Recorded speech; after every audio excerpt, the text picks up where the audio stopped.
There is a very huge chance that Footlocker is going to be out of business by 2025. And I came to this realization after trying to cop the Legend Blue 11s. Now, I've been a sneakerhead, a reseller, collector, whatever you want to call me, for probably 10 years now. And there has been a lot of changes in the retail space. And I've also worked at a Footlocker as well. And just seeing the direction that they're going in is just terrible. So in this video, I'm gonna break down what they're doing bad, some potential solutions to this, and how we could, I guess, fix it, even if it has a chance to be fixed, but I just don't know. So without further ado, let's get straight into it. So first, this whole analyzation came from the FLX system. So if you aren't really familiar with the FLX system, it's basically how you cop shoes. It's their reservation. So if you ever went to a store and be like, hey, do you guys have a raffle ticket? A long time ago, they ended up just digitalizing it and putting it on the app. And they went through multiple transitions. Now, through the peak of reselling, so anywhere, I guess like before COVID and maybe a little bit after too, I was heavy on the apps because that was my main way of copying shoes. Now, I will say, after they switched it to the FLX system and the point system, so basically every dollar that you spend at a store is, I think, 100 points. And then you use these points to get you head starts into potentially trying to cop the shoe. So put in enough points, and if you get selected, then you're able to win the shoe and pick it up on release day. Now, I will say, initially, it was very hard. If you weren't a reseller, it was really hard to get a lot of these reservations because you needed, how the algorithm worked for the app, you needed a lot of points. And even as a reseller, I quickly realized that. So there was a point where, and this was at the time I was still working at Champs, there was a point where there would be common folk and they would just buy, say we have a discounted Ultra Boost for like $70. They would come in and they would ask for about 10 pairs. And I just had to ask, why are you buying 10 pairs of discounted Ultra Boost? I know you're not gonna resell it. And they told me straight up. They said, look, they showed me StockX and they were like, it's going for like 80. I said, bro, you're only gonna make $1. And they were like, but at the same time, we're getting all of our points for Footlocker. So whenever the actual release does come out, we'll have points to be able to get these shoes, and we're never losing money because we're just making $1 on it. And I was like, that's actually smart. So there came to be a point where there was a lot of people just buying a bunch of shoes just so they can be really active on the app. And whenever the newest Jordan came out that they really want, they could almost guarantee their release. Now, Footlocker and a lot of brands just in general, I think just like everything sneaker related, there came to a point where everybody was just complaining about resellers, and it was just super hard to combat with that. And at times, I can agree. I can definitely agree. So the first thing that Footlocker did was that they changed the algorithm. They changed the algorithm to basically, it invited newer customers to be able to win these reservations. So instead of having a multitude of points, instead, if you were a newer account and you had lesser points, you actually had the better chance of getting these shoes. But obviously, resellers caught on really quick and they just made new accounts. We all made new accounts and we just did the same thing.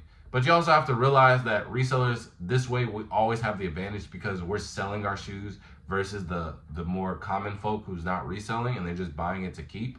They're only buying one shoe and they're spending their $250 versus me who's buying 5 of these shoes, keeping one and selling 4, getting my money back and getting all these points.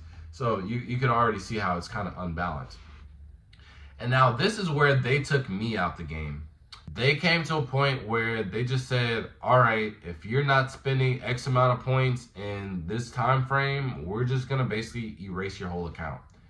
And I had 5 accounts erased, and I had like millions, hundreds of thousands to 1 million points in each account. And the reason why I wasn't actively spending, because there wasn't really anything to spend or use my points on. There was a point where everything was sitting, everything that dropped, you could just go in the same day. There wasn't even a need for reservations. So now you're kind of penalizing everybody because all of these brands and all these retailers started digging, like they felt like they caved in into everybody complaining about resellers, and it was just like, okay, here's all the pairs that you guys ever wanted, and quickly realized that these were just people that were fake mad. No one really just came in to just start buying the shoes that they so-called wanted. And that's just the major thing. People are always going to complain, and these brands and retailers just caved into the fact and they fell for it. So now they have a bunch of products that they can't sell, and now they're penalizing everybody, still trying to accept and help out the common folk who's quote unquote mad about not being able to get a pair.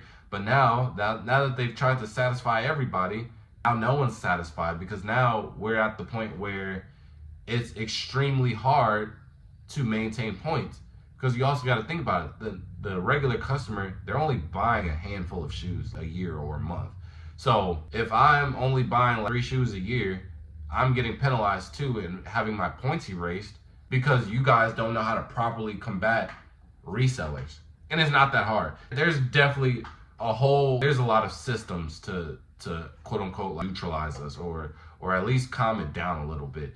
But that ain't got nothing to do with anybody for real, because Footlocker themselves is corrupted. I've worked at Footlocker, and I'll tell you right now, all the employees are janky. So you really hate the employee. You should be hating the employees more than the resellers, but that's a whole nother video. And so I took a break from the FLX app because there was just no point. All my accounts were erased, and it just wasn't no point, and there wasn't anything for me to buy to replenish it. And I haven't been to a mall in months, and anytime that I do get a shoe, I'll just go to Shoe Palace, or I'll just call up my plug and I'll just have it behind the counter. So it was just no point. So this was the first time in months that I had to actually use my FLX account, and they changed some more things. So remember those points that I was talking about and how it would get you head starts to try and reserve your product? Well, originally it was to a point, originally you would spend, I don't know the exact numbers, but you were able to get 3 extra head starts. So let's just say they used 500 points. So that was what it was. So you could boost it up all the way to 3 extra head starts. And then depending on how many points you had, that kind of just boosted you up in the algorithm. Then fast forward, they upped it to 5 head starts. So basically you're using more points / more money. And I was like, that's a little egregious, but it's whatever. Now they're doing it to where you can put as many head starts as you want, which is terrible, because now it's almost like a gambling thing, and it's just the retailer being greedy because there's no real way to gauge how many head starts you need to do. I've seen people put in 10, I've seen people put in 20, 50, 100, and every single number is different. Some people copped at 10 versus the people who put in 100. Me personally, the Kobe's, I thought it was going to be a super limited release. I had some accounts where I put 50, some where I put 80, and one where I put just like 5 because I didn't have that many points. You guys can guess which one won. The one with 5. So I just wasted all those 80 points. So that was like 80,000 points. So that's like, I think like $800 worth. And I didn't get anything. And to top it all off, the same exact shoes were still in the store the next day.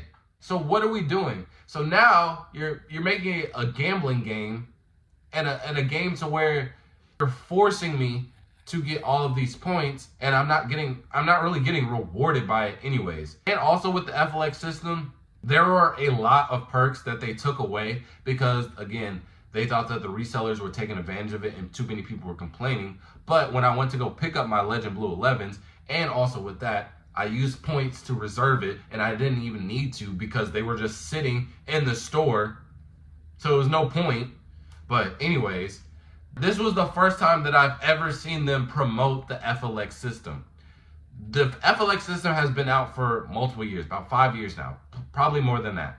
And it has never once really been promoted. Now they'll have posters on like windows, but it never really told you the benefits of it. Even with me working at Champs, there was never any like sales pitch for us to like really recommend somebody to sign up for FLX outside of this is the only way you can get your Jordans. But there was no incentive or anybody telling us to, hey, you need to tell them about the point system so they can actually get the Jordan. Because most people just think they need to have the FLX system, and they think they'll have a chance without having any points. And that is just ignorance. You need points. So it comes down to the point where they took everything that was good, and then they waited way too late to the point where no one cares anymore.